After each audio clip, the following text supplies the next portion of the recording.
പ്രാകൃതാചാരങ്ങളിലും അന്ധവിശ്വാസങ്ങളിലും ആണ്ടുകിടന്നിരുന്ന 6-ാം നൂറ്റാണ്ടിലെ അറബി പയ്യന്മാരോട് അഷ്റഫുൽ ഖൽഖ് ത്വാഹ മുഹമ്മദുർ റസൂലുള്ളാഹി സ്വല്ലല്ലാഹു അലൈഹി വസല്ലം തങ്ങളെ താരതമ്യപ്പെടുത്തിയവർ വീണ്ടും നാടൻ കാക്കമാരായി ചിത്രീകരിക്കുന്നത് നിങ്ങൾ കേൾക്കുക.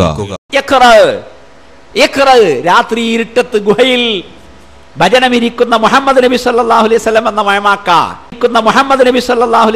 മയമാക്ക കേവലം ഒരു മയമാക്കാക്ക് കിട്ടിയതാണ് ഖുർആൻ എന്ന് മുജാഹിദുകൾ വിശ്വസിക്കുന്നുണ്ട് എങ്കിൽ ആ പ്രമാണത്തിലൂടെ മതത്തിലേക്ക് മടങ്ങാൻ മുജാഹിദുകൾക്ക് സാധിക്കുകയില്ല. അങ്ങനെയാണെങ്കിൽ ഒരുപാട് മയമുതുമാർക്ക് ഈ പ്രമാണം കൊണ്ടുവരാൻ സാധിക്കേണ്ടിയിരുന്നു. ഇനി നിങ്ങൾ നോക്ക്, നബി സല്ലല്ലാഹു അലൈഹി വസല്ലമയെ സാധാരണ അറബി പയ്യനായി ചിത്രീകരിച്ച് പച്ചയായ മനുഷ്യനായി പരിചയപ്പെടുത്തി ഒന്നുകൂടി താഴേക്കടയിലേക്ക് ഒരു റോട്ടിലുള്ള മയമാക്കയായി പരിചയപ്പെടുത്തിയ വഹാബികൾ നബി സല്ലല്ലാഹു അലൈഹി വസല്ലമയെ സംബന്ധിച്ച് ഈ രാജ്യത്ത് ജനിക്കുന്ന കൊച്ചുകുട്ടിയുടെ മനസ്സലങ്ങളിലേക്ക് ചെറുപ്പത്തിലെ ചൊല്ലി പഠിപ്പിച്ചു കൊടുക്കുന്ന ഒരു പ്രവാചക പ്രകീർത്തനമുണ്ട്.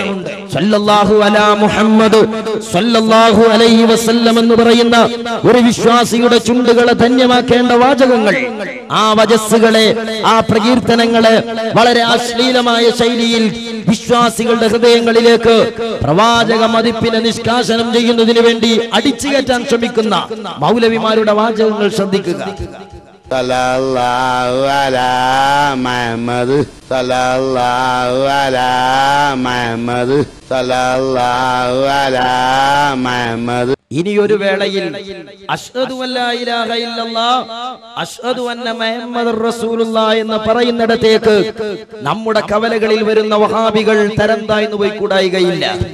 ഇസ്ലാമിക ആചാരങ്ങളെയും അനുഷ്ഠാനങ്ങളെയും പരിഹസിക്കുന്ന വഹാബി കിങ്കരന്മാർ പുണ്യപ്രവാചകൻ മുത്തുനബി സല്ലല്ലാഹു അലൈഹി വസല്ലം തങ്ങളെ വീണ്ടും പച്ച മനുഷ്യനാക്കി ചിത്രീകരിക്കുകയാണ്.